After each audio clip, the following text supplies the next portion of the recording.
ನಮಸ್ಕಾರ ಸ್ನೇಹಿತರೆ. ನೆನ್ನೆ ನಮ್ಮ ಆಫೀಸ್‌ಗೆ ಒಬ್ಬ ವಯಸ್ಸಾದ ತಂದೆ-ತಾಯಿಗಳು ಬಂದಿದ್ರು. ಅವ್ರ ಮನ್ಸಲ್ಲಿ ಏನೋ ದುಃಖ, ಆತಂಕ, ತಾವೇನೋ ತಪ್ಪು ಮಾಡ್ತಾ ಇದೀವಿ ಅನ್ನೋ ಭಾವನೆ, ನೋವು ಇದೆಲ್ಲವೂ ಸೇರ್ಕೊಂಡಿತ್ತು. ನೋಡಿ, ಸಾಮಾನ್ಯವಾಗಿ ನಮ್ಮತ್ರ ಕನ್ಸಲ್ಟೇಷನ್‌ಗೆ ಬರೋರ ಮುಖದಲ್ಲಿ ಸಿಟ್ಟು ಹೆಚ್ಚಾಗಿ ಕಂಡ್ಬರ್ತಾ ಇರುತ್ತೆ. ಯಾರೋ ಒಬ್ರ ಮೇಲೆ ಸಿಟ್ಟು. ಅವ್ರ ಮೇಲೆ ಕೇಸ್ ಹಾಕ್ಬಿಡ್ಬೇಕು, ಅವ್ರ ಮೇಲೆ ಮತ್ತೊಂದು ಮಾಡ್ಬೇಕು, ಇನ್ನೊಂದು ಮಾಡ್ಬೇಕು ಅಂತ. ಅಫ್‌ಕೋರ್ಸ್ ಬೇಜಾರಿರ್ಬೋದು ಅಥವಾ ದುಃಖ ಇರ್ಬೋದು, ಇವೆಲ್ಲ ಒಬ್ಬ ಮನುಷ್ಯನಿಗೆ ಇದ್ದೇ ಇರುತ್ತೆ. ಅವನು ಒಬ್ಬ ಅಡ್ವೊಕೇಟ್‌ಗೋ ಅಥವಾ ಪೊಲೀಸ್ ಹತ್ರಕ್ಕೋ ಅಥವಾ ಡಾಕ್ಟರ್ ಹತ್ರಕ್ಕೋ ಹೋಗ್ತಾ ಇದ್ದಾನೆ ಅಂತ ಹೇಳಿದ್ರೆ.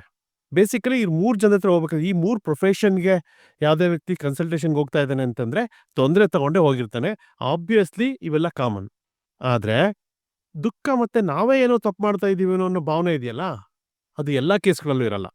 ಸಾಮಾನ್ಯವಾಗಿರೋದೇನು ಅಂತ ಹೇಳಿದ್ರೆ, ತುಂಬಾ ಹತ್ತಿರದವರು ಅನ್ಯಾಯ ಮಾಡಿದ್ರೆ ಮಾತ್ರ ಅಂಥ ದುಃಖ ಮತ್ತೆ ಅಂಥ ಪೇಯ್ನ್ ಇರುತ್ತೆ. ನೋಡೋಣ, ಅವ್ರೇನು ಹೇಳಿದ್ರು, ಅವ್ರಿಗೆ ಆಗ್ತಿರೋಂಥ ನೋವೇನು, ಮತ್ತೆ ನಮ್ಮ ಕಾನೂನು ಏನ್ ಹೇಳುತ್ತೆ ಅವ್ರ ನೋವಿಗೆ, ಇದೆಲ್ಲವನ್ನೂ ನಾವು ವಿಶ್ಲೇಷಣೆ ಮಾಡೋಣ.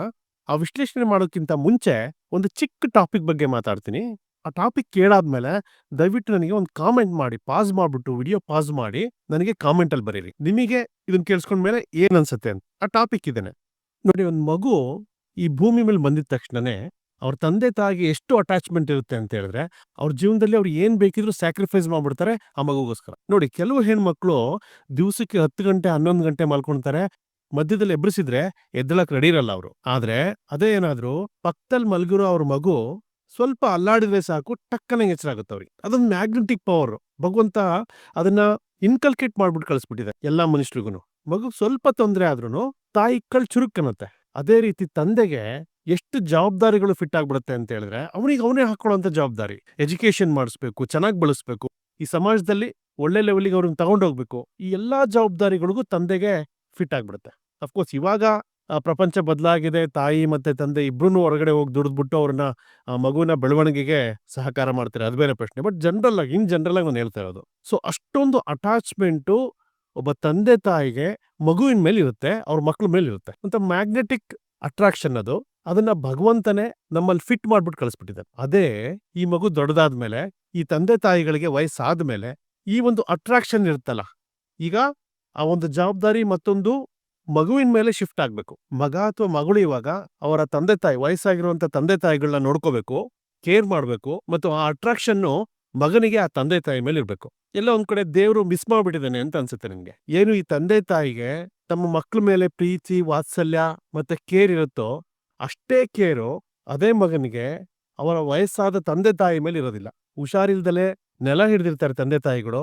ಮಕ್ಕಳಿಗೆ ಅವ್ರದೇ ಪ್ರಯಾರಿಟೀಸ್ಗಳು. ಅವ್ರ ಆಸ್ತಿ ಮಾಡ್ಬೇಕು, ಅವ್ರೆಲ್ಲೋ ಕೆಲ್ಸಕ್ಕೆ ಹೋಗ್ಬೇಕು, ಮತ್ತೊಂದೇನೋ ಮಾಡ್ಬೇಕು, ಇನ್ನೊಂದೇನೋ ಮಾಡ್ಬೇಕು ಅಂತೇಳಿ ಆಸ್ಪತ್ರೆಗೆ ಸೇರ್ಸಿರ್ತಾರೆ. ತಂದೆ ತಾಯಿನ ಆಸ್ಪತ್ರೆಗೆ ಸೇರ್ಸಿರ್ತಾರೆ.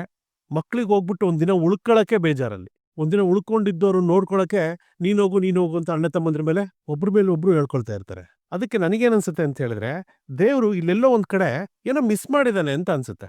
ಆ ಒಂದು ಅಟ್ರಾಕ್ಷನ್, ಆ ಒಂದು ಕೇರ್ ಮತ್ತೆ ಆ ಒಂದು ಸೆಂಟಿಮೆಂಟಲ್ ಅಟ್ಯಾಚ್ಮೆಂಟ್ ಅನ್ನ ಆ ಭಗವಂತ ಎರಡೂ ಕಡೆ ಇಡ್ಬೇಕಾಗಿತ್ತು. ಅಂದ್ರೆ ಮಕ್ಳು ಮನ್ಸಲ್ಲೂ ತಂದೆ ತಾಯಿ ವಯಸ್ಸಾಗಿದ ತಕ್ಷಣ ಆ ಒಂದು ಕ್ಯೂಟ್ನೆಸ್, ಆ ವಯಸ್ಸಾದ ತಂದೆ ತಾಯಿಗಳ ಮೇಲೆ ಆ ಕ್ಯೂಟ್ನೆಸ್ ಮತ್ತೆ ಆ ಒಂದು ಅಟ್ಯಾಚ್ಮೆಂಟ್, ಆ ಪ್ರೀತಿ ವಾತ್ಸಲ್ಯ ಬರೋ ತರ ಮಕ್ಕಳಲ್ಲಿ ಅದೊಂದು ಕಾಂಪೋನೆಂಟ್ ನ ಫಿಕ್ಸ್ ಮಾಡ್ಬೇಕಾಗಿತ್ತು ಅಂತ ಅನ್ಸುತ್ತೆ. ನಿಮ್ಗೇನ್ ಅನ್ಸುತ್ತೆ ಸ್ನೇಹಿತರೆ? ದಯವಿಟ್ಟು ಈಗ್ಲೇ ಕಮೆಂಟ್ ಮಾಡಿ ಇದನ್ನ.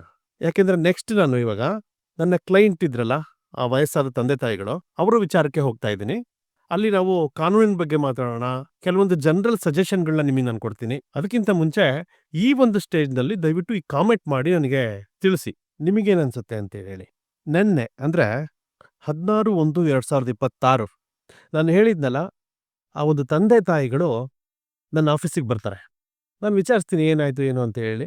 ಇಬ್ರು ವಿಷಯ ಹೇಳಕ್ ರೆಡಿ ಇಲ್ಲ. ನೀನ್ ಹೇಳು ಅಂತ ಹೇಳ್ತಾ ಇರ್ತಾರೆ. ನಾನು ಇರ್ಲಿ ಪರವಾಗಿಲ್ಲ, ನೀವು ಆರಾಮಾಗಿ ಹೇಳಿ, ನನ್ನಿಂದ ಏನಾಗಬೇಕಾಗಿದೆ ಅಂತ ಹೇಳಿ ಕೇಳ್ತೀನಿ. ಆಗ ಸ್ವಲ್ಪ ಡಿಸ್ಟರ್ಬ್ ಆಗಿರುವಂಥ ವಾಯ್ಸಲ್ಲಿ ಆ ತಂದೆ ನನಗೆ ಹೇಳ್ತಾರೆ, ಸರ್ ನನಗೆ 72 ವರ್ಷ ವಯಸ್ಸಿವಾಗ. ಆಮೇಲೆ ನನ್ನ ಹೆಂಡತಿಗೆ 65 ವರ್ಷ ವಯಸ್ಸು. ನಾನೊಬ್ಬ ರಿಟೈರ್ಡ್ ಪ್ರೈವೇಟ್ ಸ್ಕೂಲ್ ಟೀಚರು. ನನ್ನ ಕಡೆಗೆ ಹಲವಾರು ಸ್ಟೂಡೆಂಟ್ಗಳು ಓದಿದ್ದಾರೆ ಮತ್ತು ಒಳ್ಳೊಳ್ಳೆ ಹುದ್ದೆಯಲ್ಲಿದ್ದಾರೆ. ಈಗ ನನಗೆ ಒಬ್ಬನೇ ಮಗ. ಅವನಿಗೆ ಈ 2 ವರ್ಷದ ಹಿಂದೆ ಮದುವೆ ಮಾಡಿಕೊಟ್ಟಿದ್ದೀವಿ. ಆ ಮದುವೆಗೆ ಮಾಡಿಕೊಟ್ಟ ವಸ್ತ್ರಲ್ಲಿ ನಮ್ಮ ಹತ್ರ ಇದ್ದಿದ್ದು ಒಂದು ಮನೇನ ಅವನಿಗೆ ಮತ್ತೆ ಅವನ ಹೆಂಡತಿ ಹೆಸರಿನಲ್ಲಿ ರಿಜಿಸ್ಟರ್ ಮಾಡಿಸಿದೀವಿ, ಗಿಫ್ಟ್ ಡೀಡ್ ಮಾಡ್ಬಿಟ್ಟು ರಿಜಿಸ್ಟರ್ ಮಾಡಿಸಿದೀವಿ ಅಂತ ಹೇಳಿ ಹೇಳ್ತಾರೆ. ಇನ್ನೊಂದು ಮನೆ ಇದೆ, ಆ ಮನೆಯಲ್ಲಿ ನಾವಿದೀವಿ. ಮತ್ತೆ ನನ್ನ ಹತ್ರ ಇದ್ದಿದ್ದಂತ ಒಂದು ಸೇವಿಂಗ್ಸ್ ಅಮೌಂಟ್ ನಲ್ಲೇನೆ ನನ್ನ ಜೀವನ ನಡೀತಾ ಇತ್ತು. ಇದಲ್ದಲೇನೆ ನಾನು ಮನೆಯಲ್ಲಿ ಟ್ಯೂಷನ್ ಮಾಡ್ತಾ ಇದ್ದೆ. ಅದರಲ್ಲಿ ನಿಮ್ ಜೀವನ ನಡೀತಾ ಇತ್ತು. ಆದ್ರೆ ಈಗ ನನ್ನ ಹೆಂಡತಿ ಈಗ ಬಂದಿದಾರಲ್ಲ, ಅವ್ರ ವಯಸ್ಸಾಗಿರುವಂತ ತಾಯಿ, ಅವರಿಗೆ ಕ್ಯಾನ್ಸರ್ ಇದೆ ಅಂತ ಹೇಳಿ ಒಂದು ಈ 6 ತಿಂಗಳ ಹಿಂದೆ ಗೊತ್ತಾಗಿದೆ. ಮತ್ತೆ ನನಗೆ ವಯೋಸಹಜವಾಗಿರುವಂತ ಕಾಯಿಲೆಗಳು ಅಂದ್ರೆ BP, ಶುಗರು, ಮಂಡಿ ನೋವು ಇದೆಲ್ಲ ಇದೆ ಅಂತ ಹೇಳ್ತಾರೆ. ಈಗ ಈ ರೀತಿ ಕ್ಯಾನ್ಸರ್ ಬಂದಿರೋದ್ರಿಂದ ನಮ್ಮ ಎಕ್ಸ್‌ಪೆನ್ಸು ಜಾಸ್ತಿ ಆಗಿದೆ. ಮತ್ತೆ ನಮ್ಮನ್ನ ನಾವು ಮೇಂಟೈನ್ ಮಾಡ್ಕೊಳ್ಳೋಕ್ಕೂ ಆಗ್ತಾ ಇಲ್ಲ ಇವಾಗ ಮುಂಚಿನ ತರ ಅಂತ ಹೇಳಿ ಹೇಳ್ತಾರೆ. ಮತ್ತೆ ಮಗನ್ ಜೀವನದಲ್ಲಿ ಏನಾಗಿದೆ ಅಂತ ಹೇಳಿದ್ರೆ, ಮದುವೆ ಆಗಿ ಕೇವಲ 1 ವರ್ಷ ಮಾತ್ರ ಅವ್ರ ಗಂಡ ಹೆಂಡತಿ ಜೊತೆಗಿದ್ದಿದ್ದು. ಹೆಂಡತಿ ಹೇಳ್ದೆ ಕೇಳ್ದೆ ಅವ್ರ ತವ್ರ ಮನೆಗೆ ಹೋಗ್ಬಿಟ್ಟು ಸೇರ್ಕೊಂಡಿದ್ದಾಳೆ. ಇದುವರೆಗೂ ಬಂದಿಲ್ಲ. ನಾವ್ ಎಷ್ಟ್ ಸಲಿ ಫೋನ್ ಮಾಡಿದ್ರು ರಿಸೀವ್ ಮಾಡ್ತಾ ಇಲ್ಲ.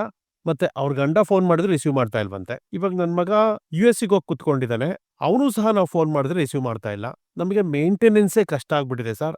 ಇವಾಗ ಇದ್ದಿದ್ದೊಂದು ಆಸ್ತಿನ ಅವ್ರಿಗೆ ಕೊಟ್ಬಿಟ್ಟಿದೀವಿ. ಅಟ್ಲೀಸ್ಟ್ ಅದನ್ನ ವಾಪಸ್ ನಮಗೆ ಕೊಡ್ಸ್ಕೊಟ್ರೆ ಆ ಬಾಡಿಗೆಯಿಂದ ಹೆಂಗೋ ಜೀವನ ನಡೆಯುತ್ತೆ, ಮತ್ತೆ ನಮ್ಮ ಮೆಡಿಸಿನ್ಗಳಿಗೆ ಅನುಕೂಲ ಆಗುತ್ತೆ ಅಂತ ಹೇಳಿ ಅನ್ಕೊಂಡು ನಿಮ್ಮ ಹತ್ರ ಬಂದಿದ್ದೀವಿ. ಈಗ ಆಲ್ರೆಡಿ ರಿಜಿಸ್ಟರ್ ಮಾಡಿಸಿದೀನಿ ಗಿಫ್ಟ್ ಡೀಡ್‌ನ. ಇವಾಗ ಏನಾದ್ರು ವಾಪಸ್ ಅದನ್ನ ಪಡ್ಕೊಳ್ಳೋಕ್ ಸಾಧ್ಯನಾ ಅಂತ ಹೇಳಿ ಕೇಳ್ತಾರೆ. ಅದಕ್ಕೆ ನಾನ್ ಹೇಳ್ತೀನಿ, ಸಾರ್ ನಿಮ್ಗೆ ಪ್ರಾಪರ್ಟಿ ವಾಪಸ್ ತರೋದ್ರ ಬಗ್ಗೆ ಏನೇನ್ ಮಾಡ್ಬೇಕು ಎಲ್ಲ ಮಾಡೋಣ. ಆ ರೀತಿಯಾಗಿರುವಂತ ಒಂದು ಪ್ರಾವಿಷನ್ ನಮ್ಮ ಕಾನೂನಲ್ಲಿದೆ. ಅದನ್ನ ಯೋಚನೆ ಮಾಡೋಣ ಆಮೇಲೆ. ಆದ್ರೆ ನೀವು ಫಸ್ಟು ನಿಮ್ ಮಗನ್ಗೆ ಅಪ್ರೋಚ್ ಮಾಡ್ಲಿಕ್ಕೆ ಪ್ರಯತ್ನ ಪಡ್ರಿ. ಅವ್ರ ಫ್ರೆಂಡ್ಸ್‌ಗಳ ಮೂಲಕ ಕಾಂಟ್ಯಾಕ್ಟ್ ಮಾಡಿ ಮಾತಾಡಕ್ ಸ್ವಲ್ಪ ಪ್ರಯತ್ನ ಮಾಡ್ರಿ ಅಂತ ಹೇಳ್ತೀನಿ. ಅದಕ್ಕೆ ಅವ್ರು ಹೇಳ್ತಾರೆ, ಇಲ್ಲ ನಾವು ಆಲ್ರೆಡಿ ಅದನ್ನೂ ಮಾಡಾಯ್ತು. ಅವ್ನೇನ್ ಹೇಳ್ತಾನೆ ಅಂತ ಹೇಳಿದ್ರೆ, ನನಗೂ ಅವ್ರಿಗೂ ಸಂಬಂಧನೇ ಇಲ್ಲ, ನಾನು ಬರೋದಿಲ್ಲ ನಿಮ್ಮ ಹತ್ರಕ್ಕೆ. ನಿಮ್ಮಿಂದನೇ ನಮ್ಮ ಜೀವನ ಹಾಳಾಗಿರೋದು. ನಾನು ಲವ್ ಮ್ಯಾರೇಜ್ ಮಾಡ್ಕೊಂತ ಇದ್ದೆ. ಅರೇಂಜ್ ಮ್ಯಾರೇಜ್ ಮಾಡ್ಬಿಟ್ಟು ನನಗೆ ಈ ರೀತಿ ಪರಿಸ್ಥಿತಿ ತಂದಿಟ್ಟಿದ್ದೀರಾ ನೀವು. ನಿಮ್ಮಿಂದನೇ ಎಲ್ಲ ಆಗಿದ್ದು ಅಂತ ಹೇಳಿ ಸಿಟ್ಟು ಮಾಡ್ಕೊಂಡಿದ್ದಾನೆ ಸರ್. ಅವ್ನು ಬರೋದು ಏನೂ ಕಾಣ್ತಾ ಇಲ್ಲ. ನಾವ್ ಏನೇನ್ ಹೇಳ್ಬೇಕು ಎಲ್ಲ ಹೇಳಾಯ್ತು. ಆಮೇಲೆ ಮತ್ತೆ ನನ್ನ ವೈಫಿಗೆ ಕ್ಯಾನ್ಸರ್ ಬಂದಿರೋ ವಿಚಾರನೂ ನಾನು ತಿಳಿಸ್ತೀನಿ ಅವ್ನಿಗೆ, ಅವ್ನ ಫ್ರೆಂಡ್ಸ್ ಮೂಲಕ. ಆದ್ರೂನು ಅವ್ನ ಮನ್ಸ್ ಕರಗಿಲ್ಲ. ಬಂದು ಮಾತಾಡಿಸ್ಬೇಕು, ಮತ್ತೆ ಮೆಡಿಸಿನ್ ಅದು ನೋಡ್ಬೇಕು. ಅದ್ಯಾವುದನ್ನು ಜವಾಬ್ದಾರಿ ತಗೊಳ್ತಾ ಇಲ್ಲ ಸರ್. ಅದೆಲ್ಲ ಪ್ರಯತ್ನ ಪಟ್ಟ ಮೇಲೆ ನಿಮ್ಮ ಹತ್ರ ಬರ್ತಾ ಇದೀವಿ ಸರ್ ಅಂತ ಹೇಳಿ ಹೇಳ್ತಾರೆ. ನೋಡಿ ಹೇಗಿದೆ ಸಮಾಜ. ಈ ರೀತಿ ಬೇಕಾದಷ್ಟು ಕೇಸ್ಗಳನ್ನ ನಾನು ನೋಡ್ತಾ ಇರ್ತೀನಿ. ಈ ಒಂದು 10 ದಿವಸದ ಕೆಳಗೆ ಒಂದು ವಿಡಿಯೋನು ನೋಡಿದೆ ನಾನು. ಅದು ನ್ಯೂಸ್‌ನಲ್ಲೇನೋ ಬರ್ತಾ ಇತ್ತು.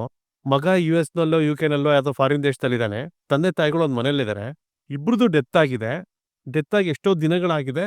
ಯಾರು ನೋಡೇ ಇಲ್ಲ. ದೇಹ ಹಂಗೆ ಕೊಳ್ತೋಗಿದೆ. ನೋಡಿ ಏನ್ ಜವಾಬ್ದಾರಿ ಮಗನಿಗೆ. ಎಂಥದೇ ಎಜುಕೇಶನ್ ಪಡ್ಕೊಳ್ಳಿ, ಎಂಥ ಒಳ್ಳೆ ಕೆಲಸನೇ ಮಾಡ್ತಾ ಇರ್ಲಿ ಅವನು, ಈ ತರದೊಂದು ಬೇಸಿಕ್ ರೆಸ್ಪಾನ್ಸಿಬಿಲಿಟೀಸು, ಒಂದು ಬೇಸಿಕ್ ಅಟ್ಯಾಚ್ಮೆಂಟ್ ತಂದೆ ತಾಯಿಗಳ ಮೇಲೆ ಇಲ್ಲದೆ ಇದ್ರೆ ಅಂತ ಸಂಬಂಧಕ್ಕೆ ಬೆಲೆ ಎಲ್ಲಿರುತ್ತೆ.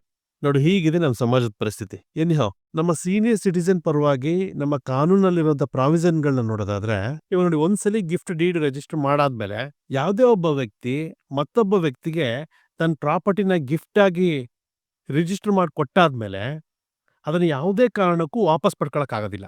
ಅದೇ ವಯಸ್ಸಾದ ತಂದೆ ತಾಯಿಗಳು ಅಂದ್ರೆ ಸೀನಿಯರ್ ಸಿಟಿಸನ್ಸ್ ಮಗನಿಗೆ ಅಥವಾ ಮಗಳಿಗೆ ಗಿಫ್ಟ್ ಡೀಡ್‌ನ ಎಕ್ಸಿಕ್ಯೂಟ್ ಮಾಡ್ಕೊಟ್ಮೇಲೆ ಆ ಮಕ್ಕಳು ಈ ತಂದೆ ತಾಯಿಗಳನ್ನ ಸರಿಯಾಗಿ ನೋಡ್ಕೊಂತಾ ಇಲ್ಲದೆ ಇದ್ರೆ ಈ ಗಿಫ್ಟ್ ಡೀಡ್‌ನ ಕ್ಯಾನ್ಸಲ್ ಮಾಡ್ಕೋಬಹುದು. ಅದು AC ಕೋರ್ಟಲ್ಲಿ ಕೇಸ್ ಹಾಕ್ಬೇಕಾಗುತ್ತೆ. ಮತ್ತೆ ಕ್ಯಾನ್ಸಲೇಷನ್ಗೆ ಪ್ರೇಯರ್ ಮಾಡ್ಕೊಂಡು ಈ ಗಿಫ್ಟ್ ಡೀಡ್‌ನ ಕ್ಯಾನ್ಸಲ್ ಮಾಡ್ಕೋಬಹುದು. ಮತ್ತೆ ವಾಪಸ್ಸು ಆ ಪ್ರಾಪರ್ಟಿ ಆ ತಂದೆ ತಾಯಿ ಹೆಸರಿಗೆ ಬರುತ್ತೆ.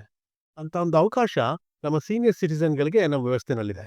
ಇದೊಂದೇ ಅಲ್ಲ, ವಯಸ್ಸಾದ ತಂದೆ ತಾಯಿಗಳನ್ನ ನೋಡ್ಕೊಳ್ಳೋದು ಮಕ್ಕಳ ಬಾಧ್ಯ ಕರ್ತವ್ಯ. ನೋಡ್ಕೊಳ್ಲೇಬೇಕು ಅವರು. ತಂದೆ ತಾಯಿಗಳು ಇದಕ್ಕೆ ಕೇಸ್ ಹಾಕೋಬಹುದು. ಹೇಗೆ ಹೆಂಡತಿ ಗಂಡನ ಮೇಲೆ ಮೇಂಟೆನೆನ್ಸ್ ಕೇಸ್ ಹಾಕೊಳ್ತಾಳಲ್ಲ, ಅದೇ ತರ ತಂದೆ ತಾಯಿಗಳು ಸಹ ಮಕ್ಕಳ ಮೇಲೆ ಕೇಸ್ ಹಾಕೋಬಹುದು. ಮೇಂಟೆನೆನ್ಸ್ ಕೊಡಿ, ಜೀವನಾಂಶ ಕೊಡಿ ಅಂತ ಹೇಳಿ. ಮಕ್ಕಳು ಮಂತ್ಲಿ ಮೇಂಟೆನೆನ್ಸು ತಂದೆ ತಾಯಿಗಳಿಗೆ ಕೊಡ್ಲೇಬೇಕು. ಈ ವಿಚಾರದಲ್ಲಿ ನಮ್ಮ ಕೋರ್ಟ್ಗಳು ತುಂಬಾ ಸ್ಟ್ರಿಕ್ಟ್ ಆಗಿದಾವೆ. ಯಾವಾಗ್ಲೂ ತಂದೆ ತಾಯಿಗಳ ಫೇವರ್ನಲ್ಲೇ ಈ ಕೇಸ್ಗಳು ಡಿಸೈಡ್ ಆಗ್ತವೆ. ಯಾಕೆ ಅಂದ್ರೆ ನಮ್ಮ ಕಾನೂನು ಸಹ ಮತ್ತೆ ನಮ್ಮ ಜಡ್ಜಸ್ಗಳು ಸಹ ಅಟ್ಮೋಸ್ಟ್ ಇಂಪಾರ್ಟೆನ್ಸ್ನ ಈ ರೀತಿ ತೊಂದರೆಗೊಳಗಾಗಿರೋ ತಂದೆ ತಾಯಿಗಳಿಗೆ ಕೊಟ್ಟಿರುತ್ತೆ. ಆದ್ರೆ ನನ್ನ ಪ್ರೊಫೆಷನಲ್ಲಿ ನಾನು ನೋಡಿರೋದೇನು ಅಂತ ಹೇಳಿದ್ರೆ, ಸುಮಾರು ಒಂದು 70 to 80% ಆಫ್ ದ ಪೇರೆಂಟ್ಸ್ ಅಂದ್ರೆ ವಯಸ್ಸಾದ ತಂದೆ ತಾಯಿಗಳು ತಮ್ಮ ಮಕ್ಕಳ ಮೇಲೆ ಮೇಂಟೆನೆನ್ಸ್ ಕೊಡ್ತಾ ಇಲ್ಲ ಅಂತ ಹೇಳಿ ಕೇಸ್ ಹಾಕೊಳ್ಳೋದೇ ಇಲ್ಲ. ಈ ರೀತಿ ಯಾವ್ದಾದ್ರು ಪ್ರಾಪರ್ಟಿಯನ್ನ ಗಿಫ್ಟ್ ಆಗಿ ಕೊಟ್ಟಿದ್ರೆ ಅದನ್ನ ವಾಪಸ್ ತಗೊಳಕ್ಕೋಸ್ಕರ ಕೇಸ್ ಹಾಕೊಳ್ತಾರೆ. ಅದರ ಮೇಂಟೆನೆನ್ಸ್ ಮಾಡ್ಕೊಡಿ ಅಂತ ಹೇಳಿ ನಾನ್ ನೋಡ್ರೆ ಒಂದು 80% ಆದ್ರೂ ಯಾರು ಮೇಂಟೆನೆನ್ಸ್ ಹಾಕೊಳ್ಳೋದಿಲ್ಲ. ಅದೇ ನೋಡಿ ಗಂಡ ಹೆಂಡತಿ ಮತ್ತೆ ಡಿಸ್ಪ್ಯೂಟ್ ಇತ್ತು ಅಂತ ಹೇಳಿದ್ರೆ ಯಾವಾಗ್ಲೂ ಹೆಂಡತಿ ಗಂಡನ ಮೇಲೆ ಮೇಂಟೆನೆನ್ಸ್ಗೆ ಕೇಸ್ ಹಾಕೊಂತಾಳೆ 99%. ತಂದೆ ತಾಯಿಗಳು ಹಾಕೊಳ್ಳೋದಿಲ್ಲ. ಯಾಕೆ ಅಂತ ನೀವೇ ಯೋಚನೆ ಮಾಡ್ಬಿಡಿ.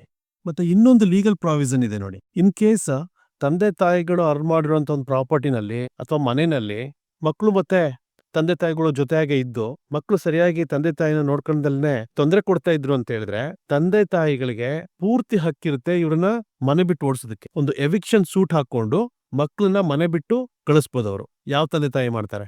ಇಂಥ ಕೇಸ್‌ಗಳನ್ನೇ ನೋಡಿಲ್ಲ ನಾವು. ಇವೆಲ್ಲ ಪ್ರಾವಿಷನ್‌ಗಳಿದೆ. ಈ ಎಸಿ ಕೋರ್ಟಲ್ಲಿ ಅಂದ್ರೆ ಸೀನಿಯರ್ ಸಿಟಿಜನ್ ಟ್ರೈಬ್ಯುನಲ್ ಅದು ಎಸಿ ಕೋರ್ಟೇ ನಡೆಸುತ್ತೆ ಅದನ್ನ. ಕೇಸ್ ನಡೆಸ್ಬಿಟ್ಟು ಅವ್ರಿಗೆಲ್ಲ ಹೊರಗಾಕ್ಬೋದು. ಆದ್ರೆ ಯಾವ ತಂದೆ ತಾಯಿಗಳು ಇದಕ್ಕೆ ಮುಂದೆ ಬರೋದಿಲ್ಲ. ಮತ್ತೆ ಈ ತರ ಏನಾದ್ರು ವಯಸ್ಸಾಗಿರೋ ತಂದೆ ತಾಯಿಗಳು ಏನಾದ್ರು ಪೊಲೀಸಿಗೆ ಕಂಪ್ಲೇಂಟ್ ಕೊಟ್ರೆ ತಕ್ಷಣ ಇಮ್ಮಿಡಿಯೇಟ್ ಆಗಿ ಪೊಲೀಸರು ಆಕ್ಷನ್ ತಗೋಬೇಕು. ಆ ತರ ನಮ್ಮ ಕಾನೂನು ಹೇಳುತ್ತೆ. ಆದ್ರೆ ಇದು ಯಾವುದನ್ನು ತಂದೆ ತಾಯಿಗಳು ಉಪಯೋಗಿಸೋದಿಲ್ಲ. ಯಾಕೆ ಅಂತ ಹೇಳಿದ್ರೆ ಅಲ್ಲಿ ತನಕ ಅವ್ರು ಹರಾಸ್ ಮಾಡ್ತಾ ಇದ್ದು, ಅವ್ರ ತೊಂದರೆ ತಮ್ಮ ಮಕ್ಕಳುಗಳು ಸರಿಯಾಗಿ ನೋಡ್ಕೊಳ್ಳೋದೆಲ್ಲ ತೊಂದರೆ ಕೊಡ್ತಾ ಇದ್ರು ಸಹ ಅವರು ಆ ಪ್ರೀತಿ ವಾತ್ಸಲ್ಯನ ಹಾಗೆ ಇಟ್ಕೊಂಡಿರ್ತಾರೆ.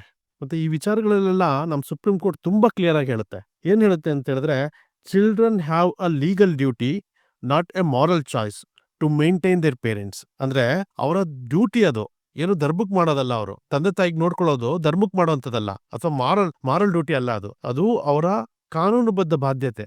ಅವ್ರ ತಂದೆ ತಾಯಿಗಳನ್ನ ಅವ್ರು ನೋಡ್ಕೊಳ್ಳೇಬೇಕು. ನೋಡ್ಕೊಂಡೇ ಇದ್ರೆ ಕಾನೂನಿನ ಪ್ರಕಾರ ಅದು ಅಪರಾಧ. ಇದೇ ರೀತಿಯಾಗಿರುವಂತ ಬೇರೆ ವಿಡಿಯೋಗಳು ನಿಮಗೆ ಬೇಕು ಅಂತ ಅನ್ಸಿದ್ರೆ ನನಗೆ ಕಾಮೆಂಟ್ ಮಾಡಿ ತಿಳಿಸಿ. ಆ ಟಾಪಿಕ್ಗಳ ಮೇಲೂ ನಾನು ವಿಡಿಯೋ ಮಾಡಲಿಕ್ಕೆ ಪ್ರಯತ್ನ ಪಡ್ತೀನಿ. Thank you so much.